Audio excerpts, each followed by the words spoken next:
Hello dear student, क्या हाल चाल है आपके। आई होप बहुत अच्छे होंगे और बहुत अच्छे कर भी रहे होंगे। मैं चंदन कुमार आप लोग को वेलकम करता हूं हमारे इस यूट्यूब चैनल पे जिसका नाम है आरसीपी फिजिक्स, जहां पे हम आपको सिखाते हैं राइट कॉन्सेप्ट ऑफ फिजिक्स। तो ये चल रहा है आपका बहुत ही प्यारा सा टॉपिक जिसका नाम है डाइलेक्ट्रिक। अगर आप कैपेसिटर की नजर से देखेंगे तो ये लेक्चर है लेक्चर नंबर 5, लेकिन आप एनसीईआरटी के बुक को उठाकर देखेंगे तो ये चल रहा है चैप्टर नंबर 2 और उसके लिहाज से ये लेक्चर नंबर है 15। और अगर कैपेसिटर की नजर से देख रहे हैं तो लेक्चर नंबर है 5। तो बस यही अंतर है कि अगर आप किस नजरिए से देख रहे हैं, क्योंकि ये नजरिया ही सब कुछ होता है। नजर हटी तो दुर्घटना घटी वाली बात हो जाती है। तो यानी कि बात क्लियर है कि लेक्चर नंबर 15 है किसके नजर से, एनसीईआरटी के चैप्टर 2 से। चैप्टर 2 का नाम है इलेक्ट्रोस्टैटिक पोटेंशियल एंड कैपेसिटेंस। अगर आप कैपेसिटर के लिए सिर्फ देख रहे हैं तो कैपेसिटर की लेक्चर नंबर है 5। Capacitor basically start from lecture number 11। Okay, तो चलिए हम लोग आज जानेंगे बहुत ही खूबसूरत सा टॉपिक। लेकिन खूबसूरत सा टॉपिक जानने से पहले थोड़ी सी खूबसूरती पे नजर डाल देते हैं।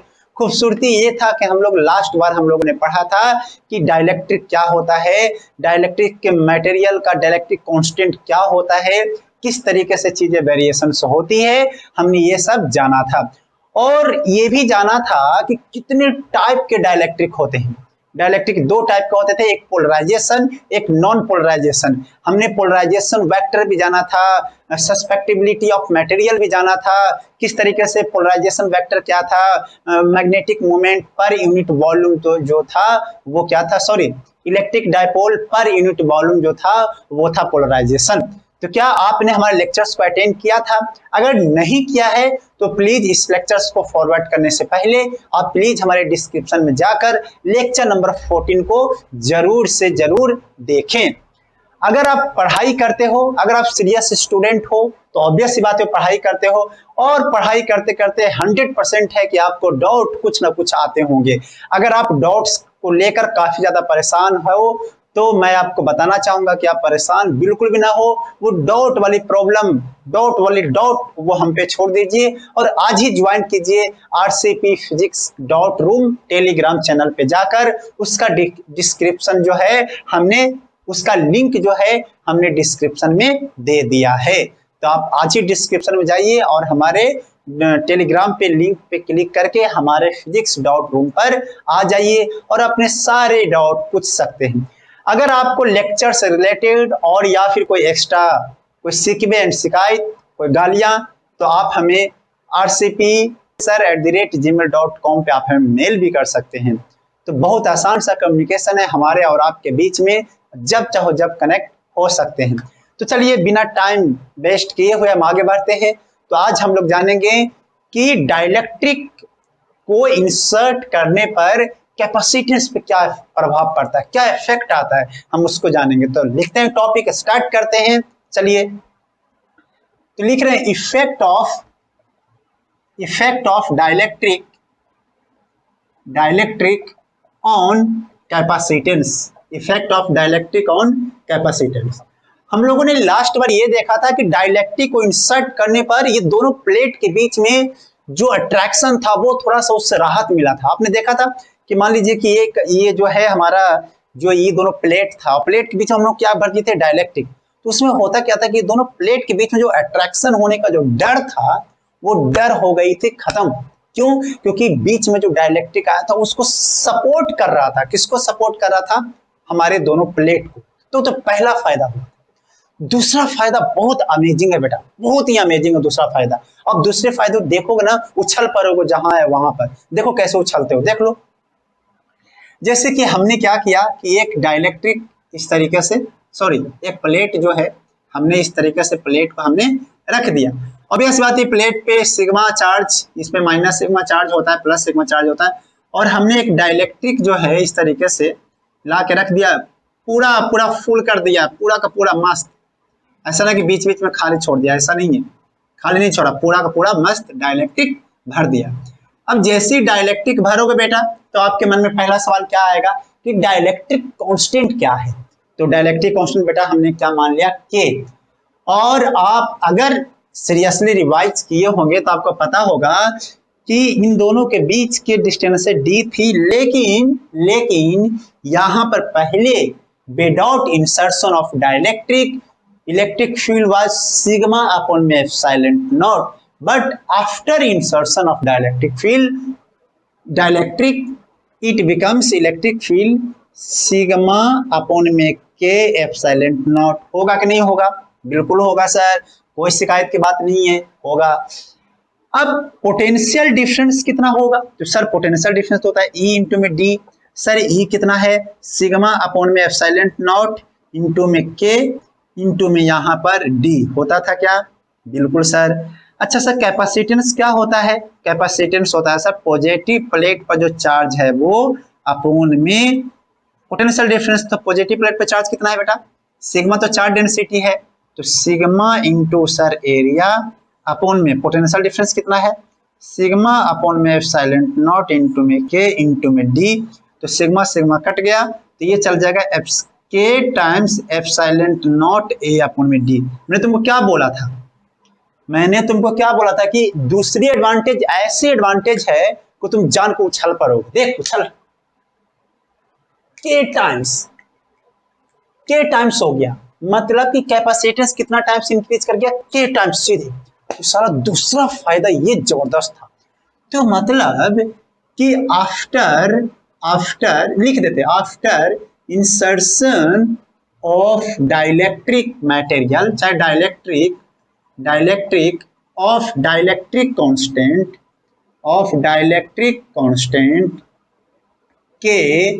कांस्टेंट के कैपेसिटेंस इंक्रीजेज के टाइम्स। मतलब साफ है, मतलब भाई साफ है, रास्ता बिल्कुल साफ हो गया कि अगर आप के डाइलेक्ट्रिक कांस्टेंट का अगर आप एक मटेरियल इंसर्ट करोगे किसी भी प्लेट कैपेसिटर में, चाहे कैपेसिटेंस पैरेलल प्लेट कैपेसिटर, चाहे किसी भी कैपेसिटर में, तो वो कैपेसिटेंस कितना टाइम्स इंक्रीज कर जाएगा? के टाइम्स इंक्रीज कर जाएगा। ये दुनिया में जब रिसर्च हुआ तो सबसे महान रिसर्च हुआ था कैपेसिटर के लिए कि भाई ये डाइलेक्ट्रिक कांस्टेंट के जो है वो सीधे के टाइम्स इंक्रीज करा देगा। के टाइम्स क्या करा देगा? इंक्रीज करा देगा। अब के टाइम्स इंक्रीज करने से हमें क्या फायदा हुआ? के टाइम्स इंक्रीज करने से हमें क्या फायदा हुआ? भाई उस पर चार्ज ज्यादा स्टोर कर सकते हैं। Q इजिकल टू में CV। मैं इसको हटा दूं क्या थोड़ा और समझाने के लिए? हटा दूं? बिल्कुल सर, हटा दो सर। हम तो नोट नहीं कर रहे, आप तो चिल्लाते रहो, मैं तो नोट नहीं करूंगा। मत करो, मेरा क्या जाएगा, पढ़ना है पढ़ो। क्यों ऐसा? नहीं सर हम तो सीरियस पढ़ते हैं, नोट भी कर रहे हैं सर, आपको विश्वास नहीं है क्या? कॉपी की मेल कर दूं? चलो देखो,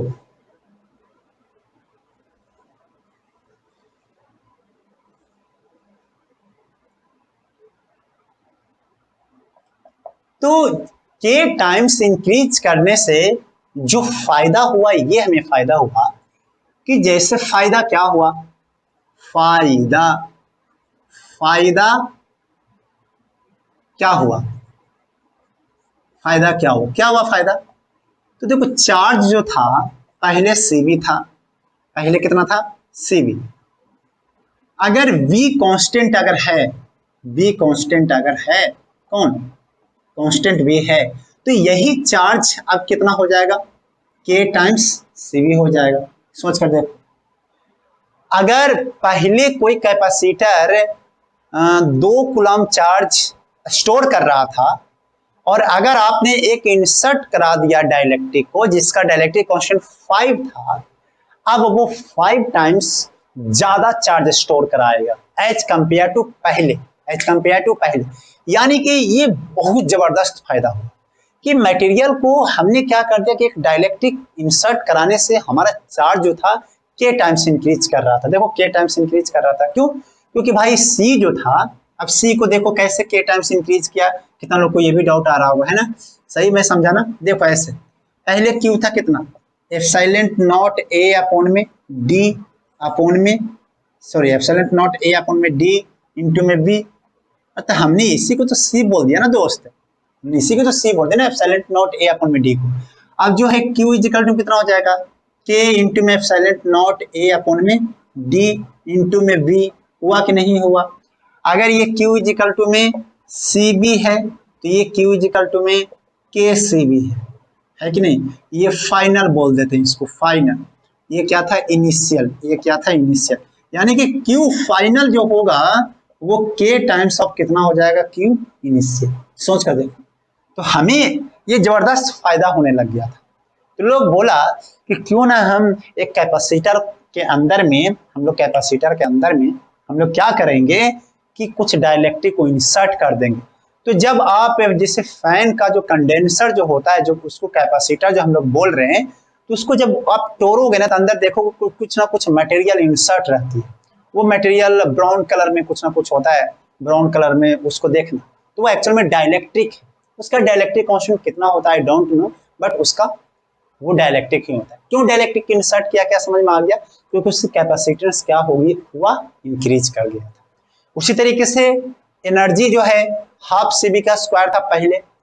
अब अगर v अगर कांस्टेंट रखते हैं तो वही के सी बी का स्क्वायर हो जाएगा, यानी कि एनर्जी भी के टाइम्स इंक्रीज करेगी। कब? जब पोटेंशियल कांस्टेंट है तब। अब पोटेंशियल चेंज कर दोगे तो एक अलग अलग कहानियां हो जाएगी, उसको हम लोग देखेंगे बाद। ठीक है, तो ये सबसे बड़ा फायदा हुआ था हम लोग को। अब इसमें कुछ ना सवाल कर लेते हैं तो ज्यादा और भी आइडिया लगेगा कि कौन सा क्या है, कैसे कॉन्सेप्ट को लगाया जाता है। तो हम इसको हटा दे रहे हैं और हम चलेंगे एक दो सवालों पर। ठीक है, इसको हटा दें। तो चलिए एक सवाल कर लेते हैं। सवाल जो है वो 2018 में आया हुआ है जेई में। सवाल आप लोग को बोर्ड पर सामने आ जाएगा, आपको सिर्फ उसको सॉल्व करना है। तो चलिए बोर्ड की तरफ देखिए, मोबाइल के स्क्रीन की तरफ आप कंटिन्यू देख ही रहे हैं। तो चलिए थोड़ा सा और ध्यान से देखिए, इस क्वेश्चन को करने की कोशिश कीजिए। बहुत ही इंटरेस्टिंग सवाल है। आपको सिखाएगा कि इंड्यूस चार्ज का एक फॉर्मूला था, याद है? सिग्मा इंड्यूस चार्ज, यानी सिग्मा, ये वाला फॉर्मूला मैं लिख देता हूँ। Sigma I is equal to में सिग्मा O1 माइनस में O1 अपॉन में के। याद आया कुछ? और यहाँ पर क्यू अपॉन में, क्यू इंड्यूस अपॉन में एरिया भी तो लिख सकते हैं, और क्यू अपॉन में एरिया इंटू में O1 माइनस O1 अपॉन में के, और यहाँ से एरिया एरिया कट गया। Q I is equal to में क्यू 1 माइनस में O1 अपॉन में के। तो इस फार्मूला को लगाया जाए। लेकिन एक बात इसमें था, एक बात ये था कि यहाँ पर सिग्मा जो था उसके बारे में एक वर्ड हमने यूज किया था, तो वो फाइनल चार्ज था। वो कैसा चार्ज था? Final charge. लास्ट लेक्चर में हमने बताया था वो कैसा चार्ज था? Final charge. हम उस पर एक सवाल देख रहे हैं। चलिए बोर्ड पर आपके सामने सवाल है, आप इसको कीजिए।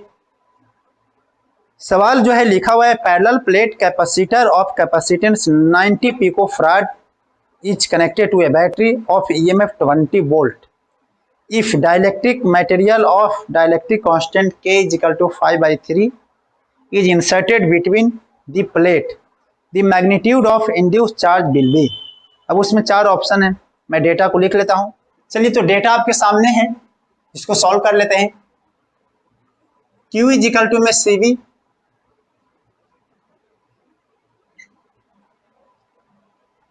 डेटा आपके सामने है, आप खुद से इसको सॉल्व कीजिए। टाइम स्टार्ट होता है नाउ। 5 4 3 2 1। तो आप हैं 1। चलिए हम इसको सॉल्व कर लेते हैं। चार्ज, पहले चार्ज कितना था? अब देखो, इसको 20 वोल्ट की बैटरी से कनेक्ट कर दिया था, 20 वोल्ट का। इसमें था 9 इंटू में 2, क्यू इक्वल टू में कितना था? CV। ये हो गया 1800 पिको कूलम, प्लस का 1800, इसमें माइनस का 1800 पिको कूलम था। अब उसने क्या किया कि एक बैटरी कनेक्ट कर दिया।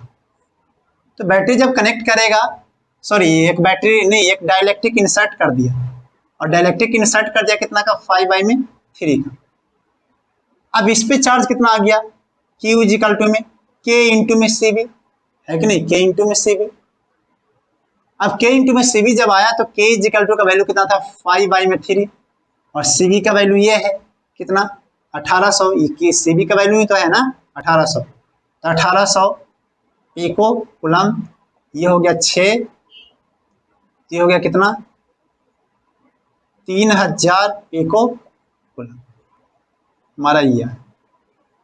पहले चार्ज कितना था 1800 पिको कूलम, अब कितना चार्ज हो गया 3000 पिको कूलम। अब आपको करना है सॉल्व।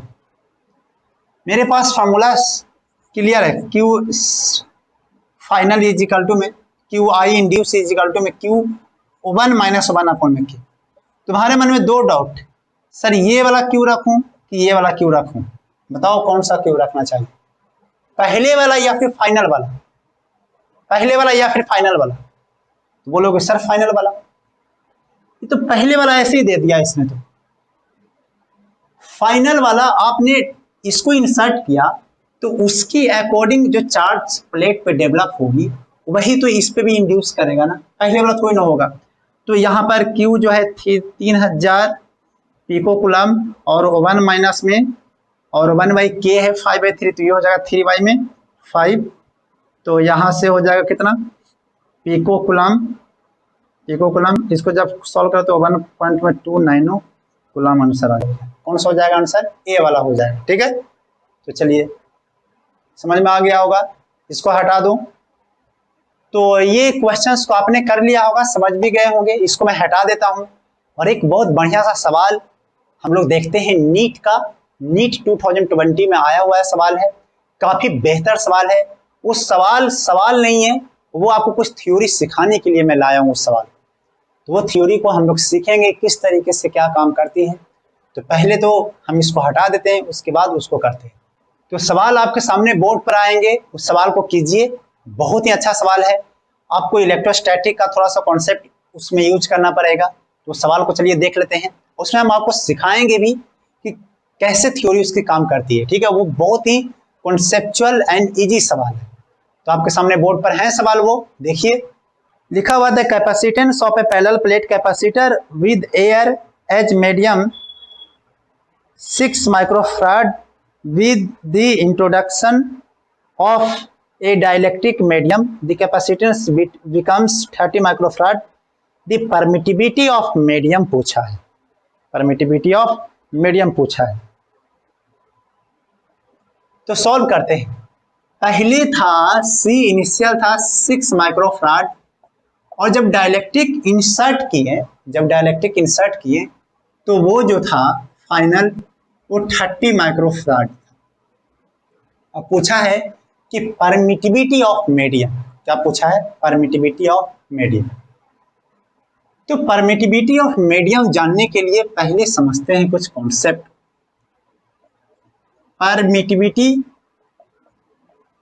परमिटिविटी ऑफ मीडियम को समझते हैं। हम लोगों ने लास्ट चैप्टर में इलेक्ट्रोस्टैटिक यानी कि एनसीईआरटी का पहला चैप्टर में हम लोगों ने सीखा था कि E इज इक्वल टू में E0 इंटू में ER होता था। सीखा था क्या? अब खुद से भी चाहो तो ट्राई करो इसको, आंसर आ जाए, स्क्रीन को पॉज कर लो और देखना आंसर मैच किया या नहीं मैच किया। मैं अपनी तरफ से एक ऑप्शन और जोड़ देता हूँ, डी ऑप्शन 5 है। डी ऑप्शन क्या है, 5। आपका आंसर 5, आपका आंसर 5 है जी सर, 5 है गलत, 5 है गलत।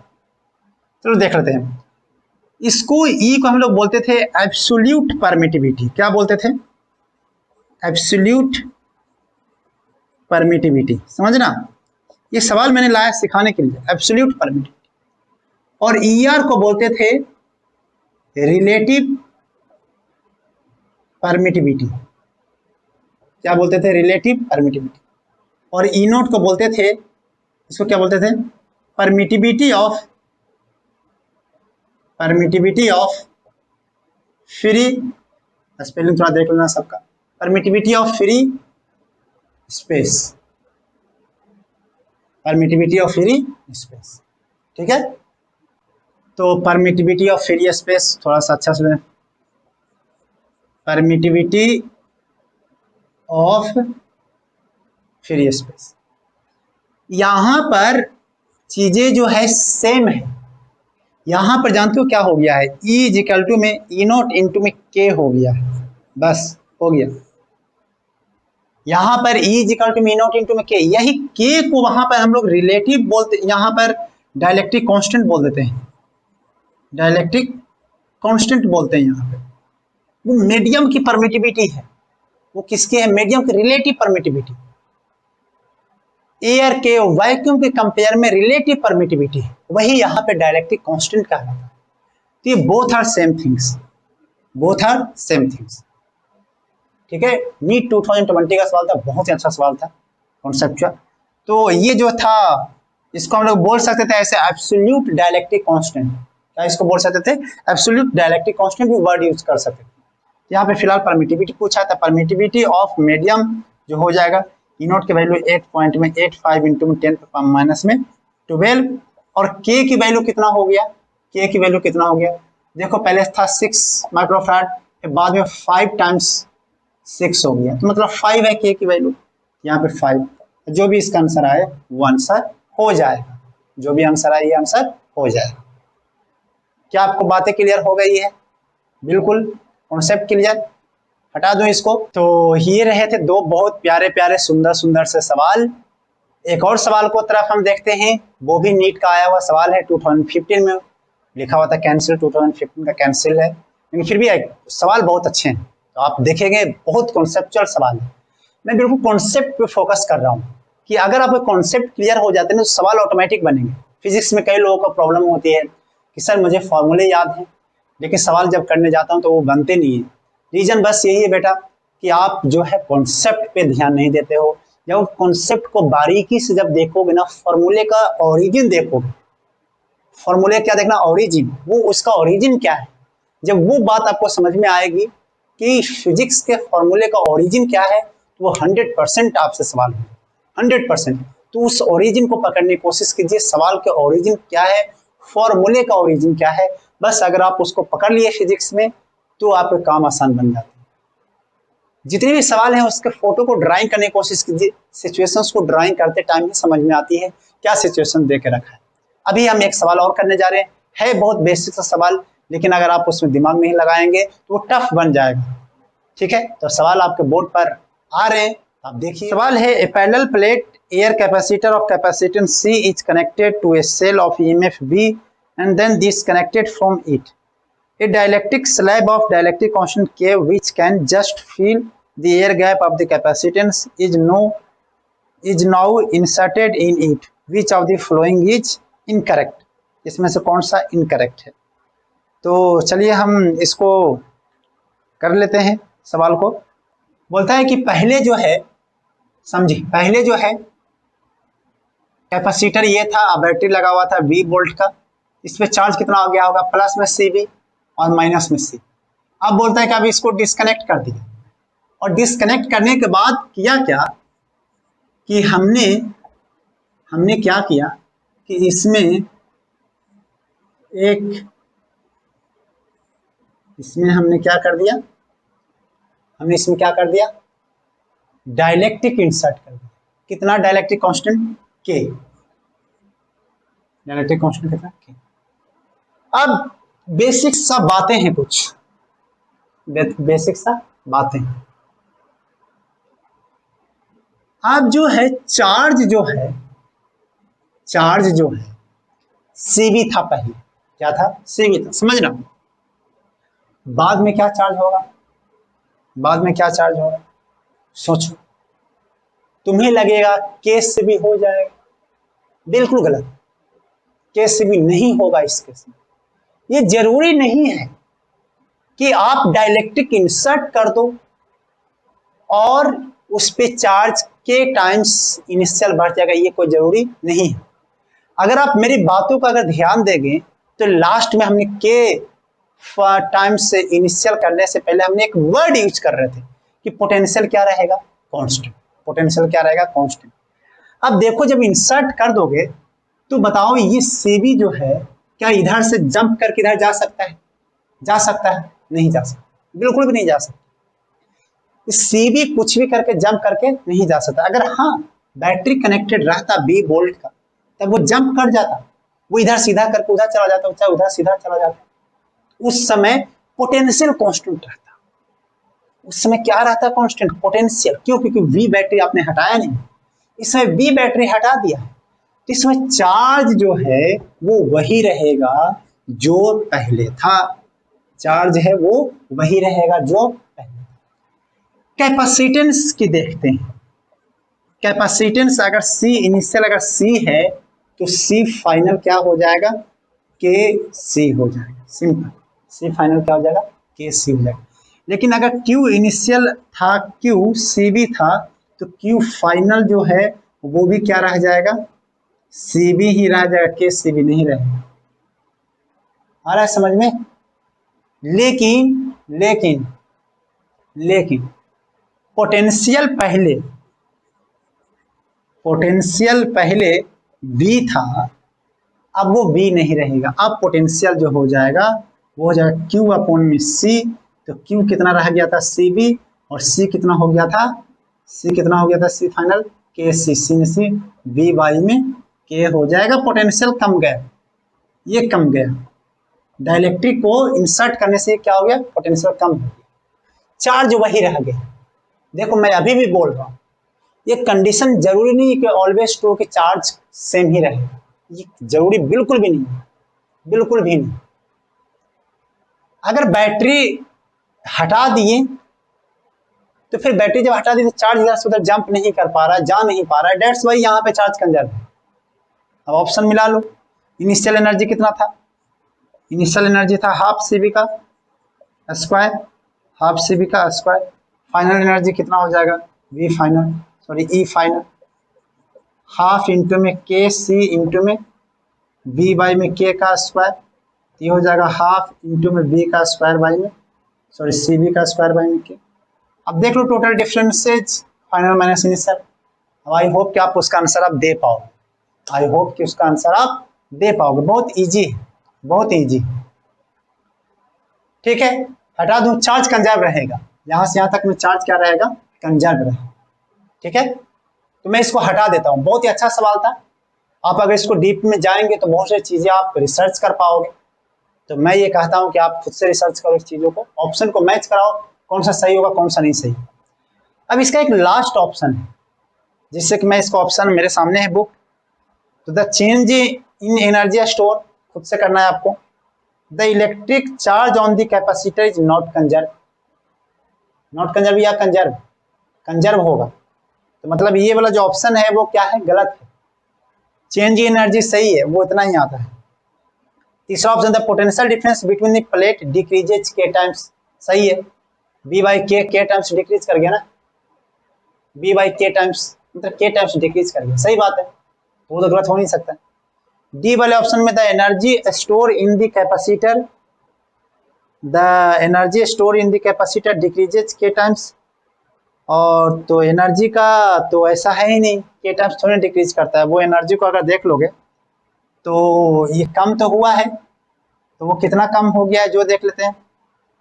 वो सही, ये भी सही है, के टाइम्स डिक्रीज कर गया, के टाइम्स डिक्रीज कर गया।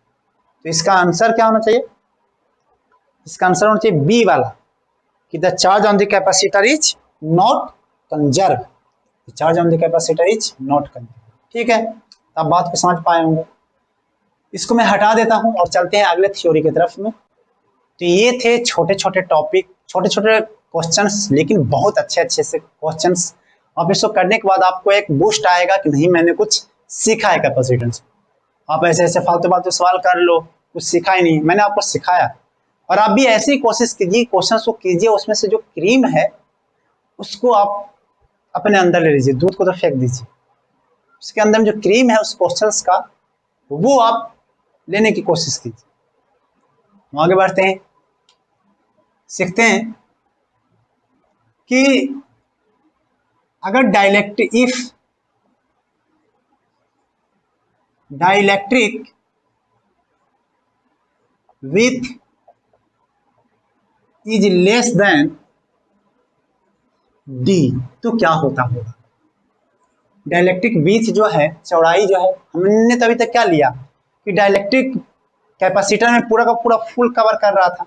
अगर फुल कवर नहीं करे तो क्या होगा, उसको भी देख लेते हैं। जैसे कि मान लीजिए कि एक कैपेसिटर है और हमने सेम टू सेम एक ऐसा एक टी थिकनेस का हमने ले लिया कुछ इस तरीके से, टोटल डिस्टेंसेज क्या है, d। देखो ये t जो है d से कम है, और हम यहाँ से जब जा रहे थे तो यहाँ पर r मिला, मानते कि r दूरी है, ये t दूरी है, और ये कितना हो जाएगा d माइनस में r माइनस में t। सोच कर देखो कौन सा, इतना में नहीं आ रहा है तो हम इसको ऐसे करके, ये दूरी जो हो जाएगा टोटल तो d है, में से t चला गया और r चला गया। अब इन दोनों के बीच में डिस्टेंसेज मान लेते हैं कि v1 है, सॉरी पोटेंशियल डिफरेंस v1 है, इन दोनों के बीच में v2 है, और इन दोनों के बीच में कितना है, v2 है, ये मान लिया, v1 मान लिया और v2 मान लिया। क्या यहाँ तक कॉन्सेप्ट बिल्कुल क्लियर है?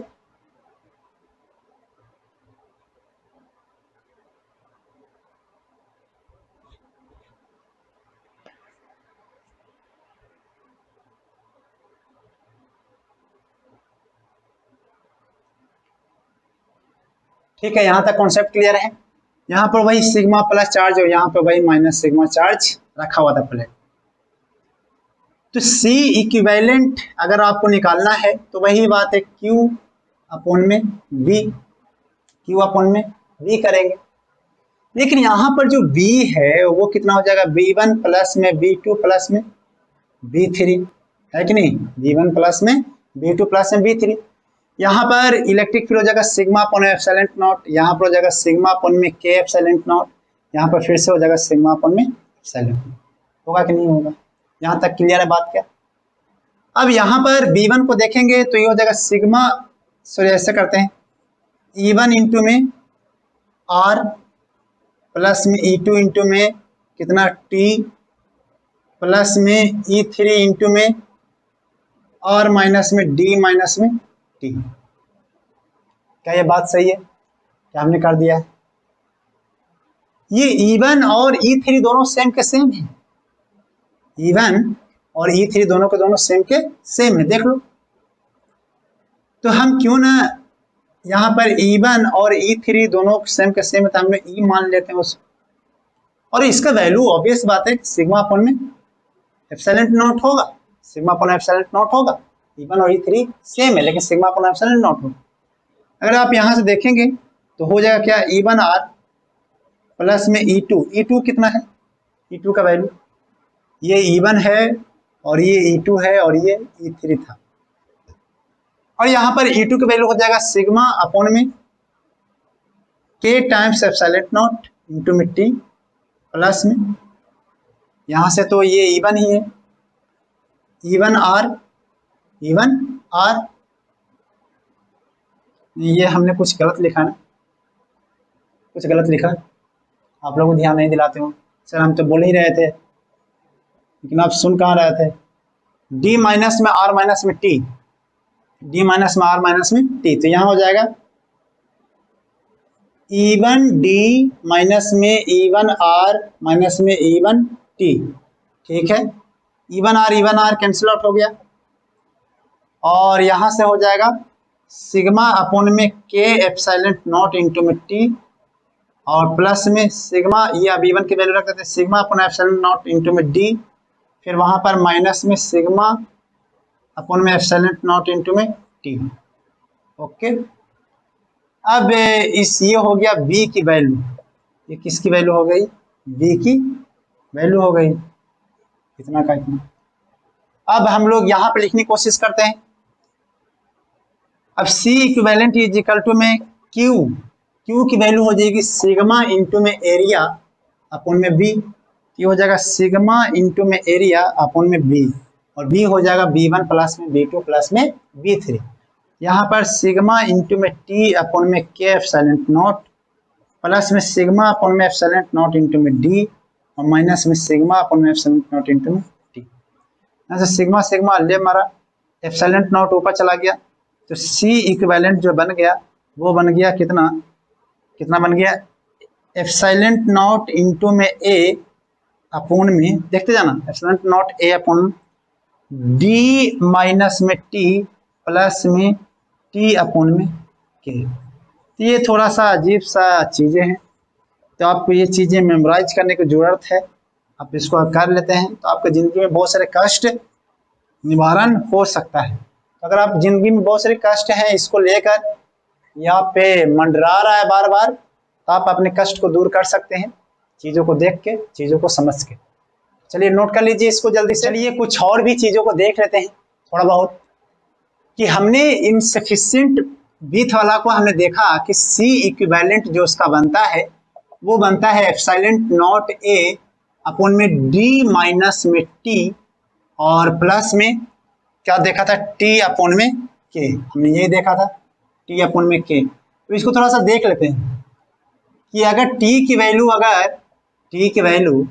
अगर D बन जाए तो क्या होगा, पूरा का पूरा D बन जाए तो क्या हो जाएगा। तो जब T की वैल्यू D का मतलब फुल विथ है, मतलब पूरा का पूरा विथ है डाइलेक्ट्रिक का। तो यही चीज C इक्विवेलेंट जानते हो क्या बन जाएगा, एप्सिलॉन नॉट A अपॉन में D माइनस T की वैल्यू कितना हो जाएगा, D प्लस में D बाई में K, यहाँ से यहाँ कट गया तो जाएगा K times epsilon not A upon में D। यानी कि जो पढ़ा जो समझा वो क्या है, सही है, जो पढ़ा वो समझा वो सही है।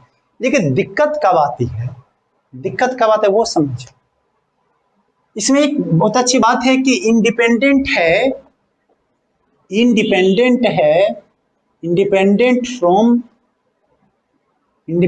From position of dielectric.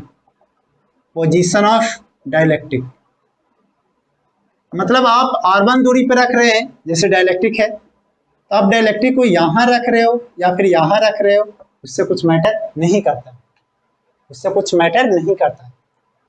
तो वो इंडिपेंडेंट है, क्योंकि R देखो आ ही नहीं रहा है। ये बहुत अच्छी बात है कि डाइलेक्ट्रिक को एक प्लेट के पास रख दो या फिर डाइलेक्ट्रिक को दूसरे प्लेट के पास रख दो या फिर डाइलेक्ट्रिक को बीच में रख दो, उससे कोई मैटर नहीं करता है, सबका C कितना बन जाएगा, ऐसा बन जाएगा।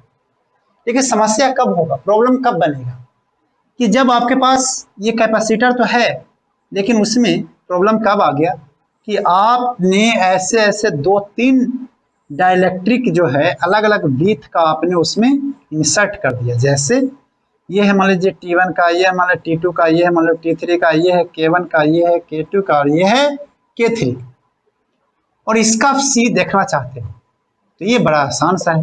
बोला गया कि अगर दोनों का तो एरिया तो सेम रखना पड़ेगा, ऐसे नहीं कि एरिया ऐसा कम कर दिया, वो हमारे सिलेबस में नहीं जानने हैं। एप्सिलॉन नॉट A अपॉन में ये हो जाएगा टोटल दोनों के बीच की दूरी है जो D माइनस में समेशन ऑफ T मतलब T1 प्लस T2 प्लस में T3 का माइनस, प्लस में समेशन ऑफ कितना हो जाएगा, D का मतलब वो वाला D अपॉन में K1 प्लस में K2 प्लस में K3, ऐसे करके आया समझ में। ये तो कर दोगे क्या, यहाँ पर D minus T1 plus T2 plus में T3 प्लस में D अपॉन में K1 प्लस में D अपॉन में K2 प्लस में D अपॉन में K3, कुछ इस तरीके से KI बोल दो इसको, KI हर बार चेंज करेगा तो K1 D अपॉन में K1 प्लस D। इस केस के लिए अगर देखो तो क्या हो जाएगा, एप्सिलॉन नॉट A अपॉन में D माइनस में T1 प्लस में D माइनस में T1 ब्रैकेट में T1 प्लस में T2 प्लस T3 एक साथ, प्लस में D अपॉन में K1 प्लस में D अपॉन में K2 प्लस में D अपॉन में K3, कुछ इस तरीके से। ये बहुत ही इंटरेस्टिंग है। हटा दो इसको, अब एक चीजें हैं हटा दो, चलो इसको हटा देते हैं। एक चीज है कि जब आपने प्लेट के बीच में जब आप डाइलेक्ट्रिक इंसर्ट करते हो ना, तो पोटेंशियल यहां से जब यहां तक जाते हैं, यहां से यहां तक जाते हैं तो इंक्रीज करता है, क्या कर देता है, इंक्रीज करता है, क्योंकि सिग्मा अपॉन में क्या है, एप्सिलॉन नॉट, ये तो इलेक्ट्रिक फील्ड है, और इन दोनों के बीच की दूरी जो है, इन दोनों के बीच की जब दूरी जो है वो आर है। फिर तो जैसे जैसे हम आगे की ओर जाते जाएंगे, जब से जैसे पोटेंशियल बढ़ता जाएगा, फिर डिक्रीज कर जाएगा, इसमें फिर से क्या कर जाएगा, डिक्रीज करेगा। डिक्रीज क्यों करेगा, क्योंकि यहाँ पर K टाइम्स हो जाएगा, फिर डिक्रीज और फिर से यहाँ पे इंक्रीज कर जाएगा। तो पहले इंक्रीज फिर डिक्रीज फिर इंक्रीज कर जाएगा। मैं ऐसा क्यों बता रहा हूँ, इसका कोई लिखने का लॉजिक नहीं है, बस ये समझा रहा हूँ कि एक IIT जी का एक सवाल है 1998 में आ चुका था, तो कुछ ऐसा पूछा था कि जो पोटेंशियल जो होते हैं वो कैसे करते हैं, इंक्रीज डिक्रीज डिक्रीज इंक्रीज, कुछ इस तरीके से कॉम्बिनेशन दे के रखे थे, वो कॉम्बिनेशन का फाइनल कंक्लूजन ये था कि पहले इंक्रीज, फिर डिक्रीज, फिर इंक्रीज। इलेक्ट्रिक फील्ड का डायरेक्शन चेंज होता है या नहीं होता है? यहाँ से जब यहाँ तक जाएंगे तो पहले इधर था, अभी भी इधर है, अभी भी इधर है, तो इलेक्ट्रिक फील्ड का डायरेक्शन चेंज नहीं होता। ठीक है, हटा दूं? हटा देते हैं। एक बहुत पॉपुलर सा सवाल है, आप लोगों ने देखा भी होगा, थोड़ा सा वो ट्रेंडिंग है सवाल, मतलब कई बार उस टाइप के कई कैटेगरी में आते हैं। आप एससी वर्मा का जब सॉल्व कीजिएगा तो वैसा ही सवाल सेम टू सेम, तो सवाल को हम करने जा रहे हैं। ठीक है, सवाल ऐसा है कि एक प्लेट है, प्लेट कुछ इस तरीके से, पहले आप कॉम्बिनेशन देखो, प्लेट कुछ ऐसे है, इस तरीके से, मेरा हाथ है ना, हाथ ये इस तरीके से प्लेट है। ओके, स्क्वायर प्लेट है, साइड ए है, स्क्वायर प्लेट है, साइड क्या है? ए, मतलब ऊपर वाला का भी साइड ए है, नीचे वाला का। देखो उसमें डायलेक्ट्रिक जो है कुछ इस तरीके से भरी पड़ी है, डायलेक्ट्रिक जो है कुछ ऐसे भरा पड़ा है। इसका डायलेक्ट्रिक कांस्टेंट ऑब्वियस बात है के है, और यहाँ पर है एयर, और ये साइड ए है, और ये दोनों प्लेट के बीच की दूरी जो है डी है। देख के डर लग गया? पूछा है कि इक्विवेलेंट कैपेसिटेंस निकालना है। क्या निकालना है? Equivalent capacitance. तो इक्विवेलेंट कैपेसिटेंस निकालना है तो सवाल लिख दो, find C equivalent between plates. दोनों प्लेट के बीच में इक्विवेलेंट निकालना है। लेकिन समस्या क्या आ रहा है कि इसमें एयर है, इसमें डायरेक्ट्रिक कांस्टेंट के का है, तो कैसे किया जाए? निकालना है इन दोनों के बीच में। तो हमने सोचा कि क्यों ना हम x पर जाकर एक हम dx का एक क्या ले लें, एलिमेंट ले लें। x पर जाकर एक छोटा सा पतला dx का ऐसा ऐसे एलिमेंट ले। ठीक है, वो dx एलिमेंट जो है वो कुछ ऐसी तरह से अंदर तक है, लंबा ऐसे, आप ऐसे समझ ले, है कि नहीं? थोड़ा सा फील हो रहा है कि अंदर तक है ऐसे। और ये दूरी जो है, अगर मैं यहां से तो y है, तो ये दूरी हो जाएगा d माइनस में y। अब ये वाला कैपेसिटर मेरा C1 बन जाएगा, और ये वाला कैपेसिटर क्या बन जाएगा? C2। दो कैपेसिटर हमने बना, छोटे छोटे दो कैपेसिटर, क्योंकि पूरे को तो आप ले नहीं सकते, एक ऐसा है एक वैसा है, तो कैसे ले सकते? तो हमने उसको दो पार्ट में ब्रेक कर दिया। एक को हमने ले लिया C1 और एक को हमने ले लिया बेटा C। क्या ये बात क्लियर है? एक को ले लिया हमने C1, एक को ले लिया C2। अगर आप इधर भी अंदर भी ऐसी है, ये ऐसा नहीं कि अंदर भी ऐसी फैला हुआ पूरा अंदर तक ऐसे अंदर। अब ऊपर वाला प्लेट और नीचे वाला प्लेट के बीच में अगर देखिए छोटे सेगमेंट का, तो ये आपको सीरीज में दिखाई देगा। कैसे दिखाई देगा? सीरीज में। देखो ना, ये वाला पार्ट, ये वाला पार्ट सीरीज में। तो 1 अपॉन में C इक्विवेलेंट, छोटा सा C इक्विवेलेंट, छोटा सा C इक्विवेलेंट हो जाएगा 1 अपॉन में छोटा सा C1 प्लस 1 अपॉन में छोटा सा C2। तो छोटा सा C1 कितना हो जाएगा? एप्सिलॉन नॉट के टाइम्स C1 को देखो, C1 को, चलो मैं ऐसा करता हूं, यहां पर छोटा सा C1 लिख दूं क्या, dC1 छोटा सा पहले, ताकि डेटा पुट कर सके। तो वो जगह एप्सिलॉन नॉट इनटू में एरिया, तो एरिया हो जाएगा प्लेट अंदर तक कितना गया है, ए दूरी तक गया है, और ये उसकी बीथ कितनी है, dx, लेंथ इनटू में छोटा सा बीथ, ऐसे मार्कर अंदर तक गया होगा, ये छोटा सा है, हाथ को देखो छोटा सा, तो लेंथ इनटू में dx, a इंटू में dx, ये हो जाएगा a इंटू में dx, और ये k टाइम्स है क्योंकि इसकी डायलेक्ट्रिक कांस्टेंट k है, अपॉन में इन दोनों के बीच की दूरी, इन दोनों के बीच की दूरी, क्योंकि एक प्लेट ये बन गया, एक प्लेट ये बनती है, इन दोनों के बीच की दूरी कितना है, y, सिंपल बोलो। और अगर dC2 करेंगे, छोटा सा C2, तो हो जाएगा एप्सिलॉन नॉट a इंटू में dx इंटू में d माइनस में y। ओके, समझ में आया? अब ये वाली वैल्यूज हम यहाँ पे पुट करेंगे तो ये हो जाएगा के एप्सिलॉन नॉट ए इंटू में डी एक्स, और हम उसको वाई को हम ले लेते हैं ऊपर प्लस में 1 में epsilon naught A d x, d C two रख रहे हैं और डी माइनस में वाई ऊपर चला जाएगा, डी माइनस वाई, तो 1 में सी डी सी छोटा सा इक्विवेलेंट, तो 1 में डी सी छोटा सा इक्विवेलेंट अगर आप इसको देखें तो 1 में एप्सिलॉन नॉट ए इंटू डी एक्स कॉमन ले लिया, ये हो जाएगा वाई अपॉन में के प्लस में डी माइनस में वाई हो गया। 1 में छोटा सा डी सी इक्विवेलेंट जो हो जाएगा, ये हो जाएगा 1 एप्सिलॉन नॉट ए इंटू में डी एक्स, और यहाँ पर हो जाएगा वाई प्लस में के डी माइनस में के वाई अपॉन में के, 1 में डी सी इक्विवेलेंट जो हो जाएगा, देखते जाना तुम लोग भी साथ साथ, 1 में एप्सिलॉन नॉट ए इंटू में डी एक्स इंटू में के, और यहाँ हो जाएगा के डी प्लस में वाई 1 माइनस में के। तो अभी तो ये डी सी इक्विवेलेंट आ गया, फिर मैं यहाँ पे नोट कर दूं क्या, तो डी सी इक्विवेलेंट कितना हो जाएगा, क्या उल्टा होता है, ये हो जाएगा कितना एप्सिलॉन नॉट ए के इंटू में डी एक्स अपॉन में के डी प्लस में वाई 1 माइनस में के।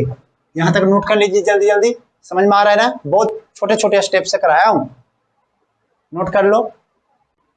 तो हमारा सी इक्विवेलेंट जो छोटा सा सी इक्विवेलेंट जो आ चुका है वो आ चुका है एप्सिलॉन नॉट ए के डी एक्स अपॉन में के डी प्लस में वाई 1 माइनस में के। अब इसको इंटीग्रेट करना चाह रहे हैं, लेकिन इसमें एक समस्या है। इसमें क्या है बेटा, समस्या, क्या समस्या, सोचो क्या समस्या, सोचो, क्योंकि जहां सोच है वहां पर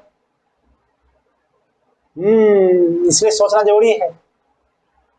तो समस्या ये है कि dx x भी वेरिएबल है एंड y भी वेरिएबल है, x भी वेरिएबल है एंड y भी, देखो x एंड y, या फिर दूसरी भाषा में ऐसे समझे, ठेठ भाषा में, कि साला ऊपर dx का फंक्शन है और नीचे y का फंक्शन है, तो या तो होना चाहिए ऊपर y, या तो पूरा का पूरा y का फंक्शन हो जाए तभी इंटीग्रेट कर पाएंगे, या तो पूरा का पूरा क्या हो जाए, x का फंक्शन हो जाए तभी इंटीग्रेट कर पाएंगे।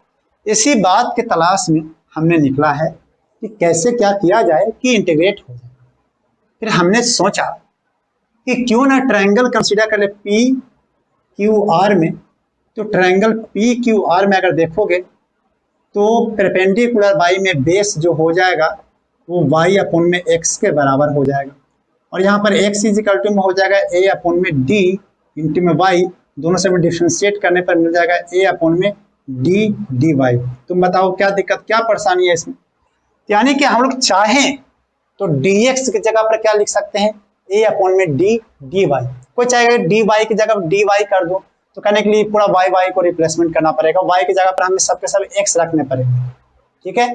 तो वो उससे अच्छा है कि हम डी एक्स को ही रिप्लेस कर देते, क्योंकि नीचे रिप्लेसमेंट करना थोड़ा सा मुश्किल हो जाएगा। तो यहाँ पर हम जो करने वाले हैं एप्सिलॉन नॉट ए के और dx की जगह पर लिखने वाले हैं हम लोग a अपॉन में d, और यहाँ पर dy, और यहाँ पर हो जाएगा कितना के डी प्लस में y 1 माइनस में k। क्या बात समझ में आ गई। अब इसको हम लोग इंटीग्रेट कर देंगे छोटा सा c इक्विवेलेंट को, तो इंटीग्रेट कर देंगे कहाँ से कहाँ तक, y की वैल्यू कहाँ से कहाँ, 0 से लेकर d तक। तो अगर आप चाहें तो इसको ऐसे कर सकते हैं, एप्सिलॉन नॉट ए का स्क्वायर के अपन में डी को बाहर ले लिया, और यहाँ पर अगर आप इंटीग्रेट करोगे, यहाँ पे अगर आप इंटीग्रेट करोगे तो देखो y के पावर 1 है, तो ये हो जाएगा, चलो एक लाइन और लिख देता हूँ, डी वाई और के डी प्लस में वाई 1 माइनस में के, और 0 से लेकर d तक। यहाँ हो जाएगा c इक्विवेलेंट, ये हो जाएगा एप्सिलॉन नॉट ए का स्क्वायर अपन में के डी, ये हो जाएगा ln के डी प्लस में वाई 1 माइनस में के, और इसको हम पुट कर देंगे कहाँ से, 0 से लेकर d तक। जब आप पुट करोगे वैल्यूज, अच्छा y का जो कोफिशिएंट वो डिवाइड भी होगा, तो d तो था ही पहले से 1 माइनस में k, ln का होता है वो प्रॉपर्टीज आप इंटीग्रेशन जानते होंगे। यहाँ से एप्सिलॉन नॉट ए का स्क्वायर के और डी 1 माइनस में के, और यहाँ से अगर वैल्यूज पुट करोगे तो अपर लिमिट पुट करो, तो अपर लिमिट जब पुट करोगे तो क्या हो जाएगा ln के डी प्लस में डी माइनस में डी के, माइनस में जब लोअर लिमिट पुट करोगे तो क्या हो जाएगा, यह पूरा का पूरा जीरो, ये हो जाएगा के डी, ये डी के कट गया, डी के कट गया, इधर हटा दूं क्या, अब हो गया फाइनल आंसर, हटा देता हूं यहाँ पर। यहाँ पर हो जाएगा तुम्हारा एप्सिलॉन नॉट ए का स्क्वायर के, और यहाँ पर हो जाएगा डी 1 माइनस में के, और यहाँ पर अगर देखोगे तो हो जाएगा ln डी माइनस में हम उसको डिवाइड कर सकते हैं ln के डी, सॉरी डिवाइड कर सकते हैं ऐसे, इस तरीके से डी कट गया। अगर हम चाहे तो ऊपर के को ऊपर लेके चल जाए तो माइनस करना पड़ेगा एप्सिलॉन नॉट ए का स्क्वायर के अपॉन में डी 1 माइनस में के और ln के हो जाएगा। चाहे तो इसको ऐसे भी कर सकते हैं एप्सिलॉन नॉट ए का स्क्वायर के और डी के माइनस में 1 इंटू में ln के, this is the required answer. तो कैसा लगा सवाल, बहुत बढ़िया या फिर बढ़िया या फिर बहुत बुरा या फिर थोड़ा सा बुरा, समझ सकता हूँ भावनाओं को, है आसान। ऐसे ये सवाल ना कई सारे कैटेगरी में दे सकते हैं, तो आप किस तरीके से लिमिट को लेते हो ये बड़ा इंपॉर्टेंट है। तो लिमिट पे कंसिडरेशन करना और थोड़ा सा इंटीग्रेशन को करते टाइम थोड़ा सा सावधानियां बरतना, यही इसकी की कॉन्सेप्ट है। तो आप आईआईटी में से, ये आईआईटी के सवाल थे, तो आईआईटी में से बहुत सारे सवाल आए हुए हैं। जब आप एससी वर्मा करोगे तो भी ऐसे सवाल आपको मिलेंगे। तो एससी वर्मा में भी कुछ ऐसे, वो K1 है, यहाँ पे K2 है एससी वर्मा वाला सवाल में, ये K1 है और K2 है। तो यहाँ पर जो हमने इंटीग्रेशन में जहाँ पर एयर के लिए सिर्फ 1 लिख दिया था, तो उसमें K2 एक ऐड हो जाएगा। तो फाइनल आंसर क्या होगा मुझे थोड़ा याद है, वो तो इंटीग्रेशन करना पड़ेगा। आई होप कि ये बात आपको समझ में आई होगी। इसको मैं हटा देता हूँ। चलिए तो लास्ट टॉपिक हम लोग पढ़ लेते हैं आज के लेक्चर्स का, जिसका नाम है break down voltage. Break down voltage का नाम सुना है? कभी कभी करते करते ब्रेक और दिमाग हैंग कर जाता है, बिल्कुल पढ़ाई करते करते। अभी जैसे आपको दिमाग हैंग कर रहा होगा, छोड़ दो सर नहीं पढ़ूंगा। तो ब्रेक डाउन वोल्टेज वैसे ही है, मतलब डाइलेक्ट्रिक को ब्रेक कर देना। डाइलेक्ट्रिक को क्या कर देना? ब्रेक कर देना। तो हम लोग पढ़ लेते हैं break down voltage. Break down voltage, break down voltage ये उतना ज्यादा इंपॉर्टेंट तो ऐसा नहीं है, नीट में एक बार सवाल आए हुए थे, लेकिन फिर भी कर लेते हैं ब्रेक डाउन वोल्टेज को। ब्रेक डाउन वोल्टेज वह वोल्टेज है, it is voltage at which dielectric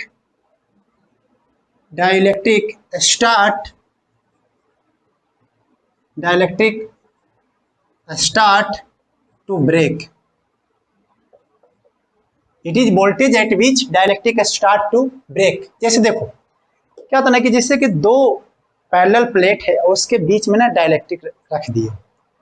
अब तुमने क्या किया कि इस पे जो प्लेट पे चार्ज देना स्टार्ट कर दिया, तो चार्ज देने से होगा क्या कि इलेक्ट्रिक फील्ड बढ़ेगी, बढ़ा बढ़ा बढ़ा और बढ़ा। तो उसमें होगा क्या कि एक बार ऐसा होगा कि जैसे बढ़ेगा चार्ज, कैसे बढ़े? जब हम पोटेंशियल बढ़ाएंगे। लेकिन चार्ज कैसे बढ़ेंगे? जब हम पोटेंशियल बढ़ाएंगे। अब इसमें जैसे मान लीजिए कि ऐसे और हमने ये बी बढ़ाया, तो बी बढ़ाने का मतलब क्या हुआ कि इसमें आप इलेक्ट्रिक फील्ड बढ़ा रहे हो। इलेक्ट्रिक फील्ड क्या कर रहे हो? बढ़ा रहे हो। अब इसके जो मैंने तो जैसे पहले बताया था कि माइनस प्लस कुछ इस तरीके से ऐसे एक डायरेक्शन में हो जाते हैं, लेकिन आपने इतना बढ़ा दिया कि ये जो डायपोल जो अंदर बन रहे थे वो कुछ इस तरीके का शेप हो गया, है कि नहीं? ये कुछ इस तरीके से शेप होने लगे और बढ़ाया आपने, तो फाइनल क्या होता है कि ये ब्रेक कर जाते हैं। क्या कर जाते हैं? ये ब्रेक कर जाते हैं। तो कैपेसिटर खराब हो जाता है, वो काम करना बंद कर देता है, क्योंकि ब्रेक हो गया तो सारे के सारे एक दूसरे को इधर उधर चले जाएंगे, शॉर्ट इक्वल हो जाएंगे, न्यूट्रल बन जाएंगे, तो कोई काम नहीं करेगा। तो इसको बोलते हैं ब्रेक डाउन वोल्टेज, जिसपे डाइलेक्ट्रिक क्या करे? स्टार्ट टू ब्रेक करे, उसको क्या बोलते हैं? Dielectric voltage. और जो इलेक्ट्रिक फील्ड होता है, जो इलेक्ट्रिक फील्ड होता है जिसपे वो स्टार्ट किया टूटना, जिसपे क्या हुआ स्टार्ट किया टूटना, ब्रेक करना स्टार्ट, उसको बोलते हैं डाइलेक्ट्रिक स्ट्रेंथ। उसको क्या बोलते हैं डाइलेक्ट्रिक स्ट्रेंथ। तो डाइलेक्ट्रिक स्ट्रेंथ क्या है? डाइलेक्ट्रिक स्ट्रेंथ वह है जहां पर जिस इलेक्ट्रिक फील्ड पर वो टूटना स्टार्ट हो। Dielectric strength, dielectric strength, electric field, electric field at which dielectric start to break, dielectric start to break, यानी कि उससे corresponding break voltage, break down voltage, ऐसे लिखते हैं ब्रेक डाउन वोल्टेज,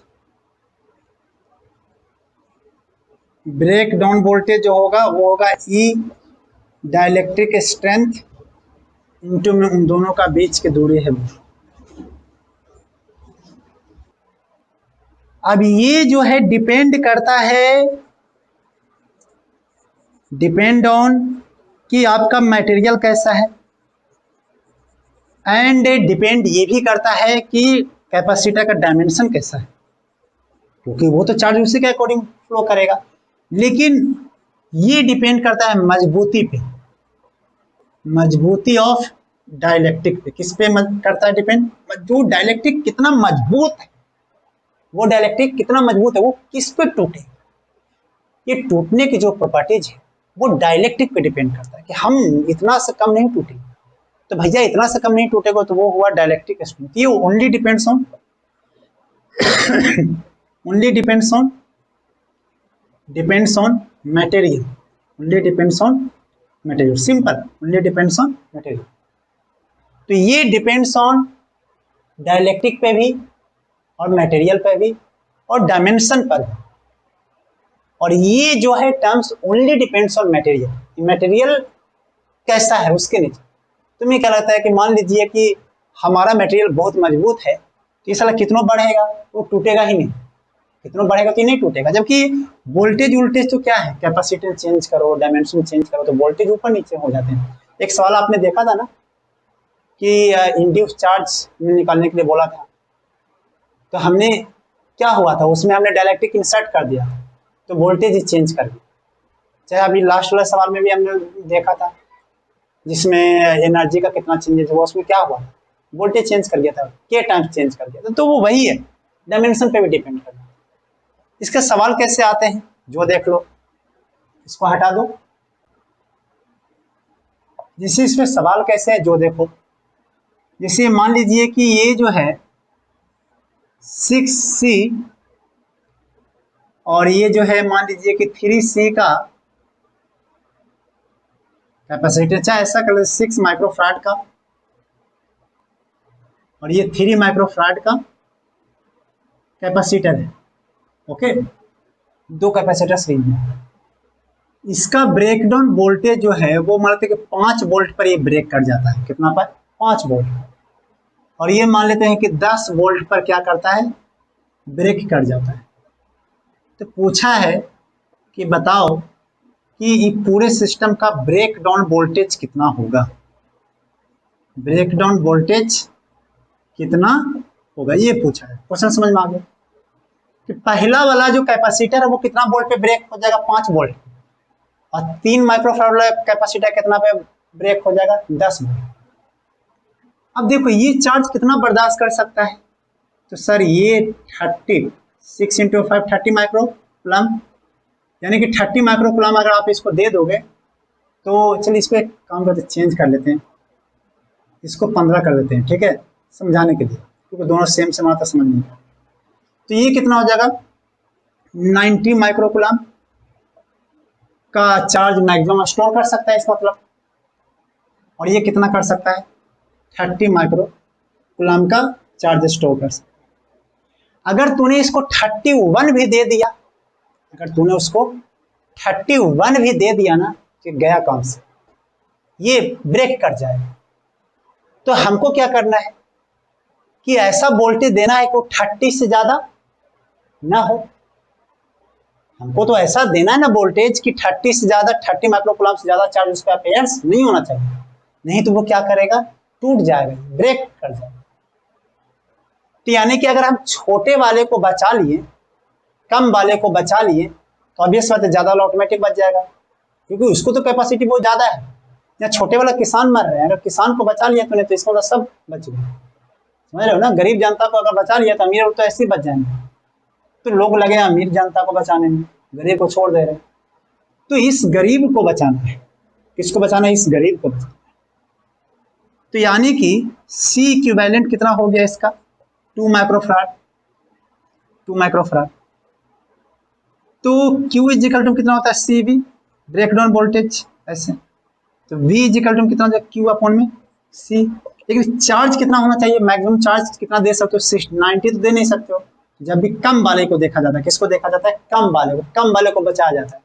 ये हो गया 30 माइक्रोकूलम और C कितना था, 2 माइक्रोफराड। तो ये हो गया, कट गया, ये हो गया। यानी कि ब्रेकडाउन जो वोल्टेज आया वो कितना आ गया, 15 वोल्ट। यानी कि अगर आप 15 वोल्ट अगर दे दोगे तो ये बच जाएगा। तो 15 वोल्ट सेफ्टी वोल्ट है। अगर 15 से अगर ज्यादा तूने दिया तो काम खत्म हो।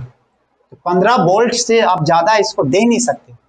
15 वोल्ट अगर आपने दे दिया, 15 वोल्ट से ज्यादा दे दिया, 16 वोल्ट, 17 वोल्ट, तो ये ब्रेक कर जाएगा, ये टूट जाएगा, ये तो बच जाएगा, जो टूट जाएगा। ये कब टूटेगा, अगर ये टूटते ही ये भी टूट जाएगा। लेकिन ये टूटा तो काम खत्म हुआ, फिर 15 वोल्ट इसके आएगा, ये भी काम खत्म हुआ।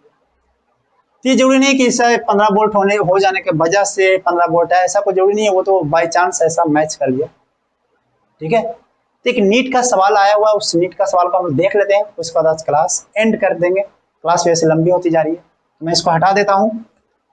तो नीट का सवाल है, आप लोग के बोर्ड पर आ रहे हैं नीट के सवाल, आप उसको देख लीजिए, फिर उसको कीजिए कैसा होता है।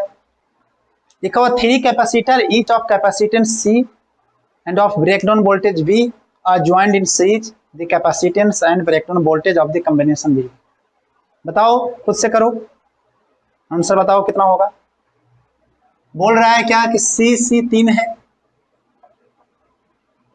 बोलते हैं इसका ब्रेकडाउन वोल्टेज कितना होगा। फिर तो इक्विवेलेंट कितना हो जाएगा, इक्विवेलेंट हो जाएगा C इक्विवेलेंट कितना हो जाएगा, C/3। C इक्विवेलेंट कितना हो जाएगा, C/3। अब सब पे चार्ज B वोल्ट है, कितना है, B वोल्ट। सबका ब्रेकडाउन वोल्टेज देख रखा है क्या, सबका ब्रेकडाउन वोल्टेज भी देख रखा है B। तो यानी कि सब पे चार्ज कितना हो सकता है, CV CV CV CV, यानी कि सब CV CV रख सकता है। अगर CV से थोड़ा सा भी ज्यादा दिए तो ये क्या कर जाएगा, ब्रेक कर जाएगा।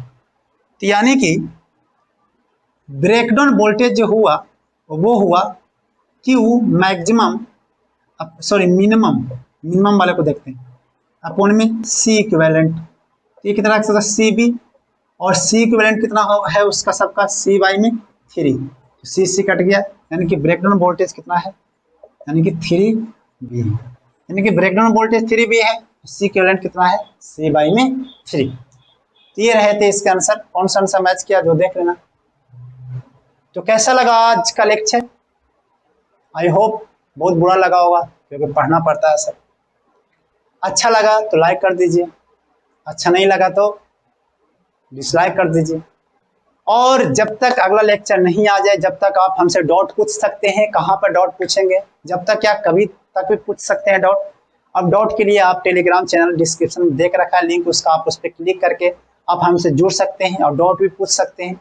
चाहे तो आप हमें मेल भी कर सकते हैं, मेल ID है rcp/ckser@gmail.com। जब तक अगला क्लास लेक्चर ना जाए, जब तक आप पढ़ते रहिए, डाउट पूछते रहिए और मुस्कुराते रहिए। All the best.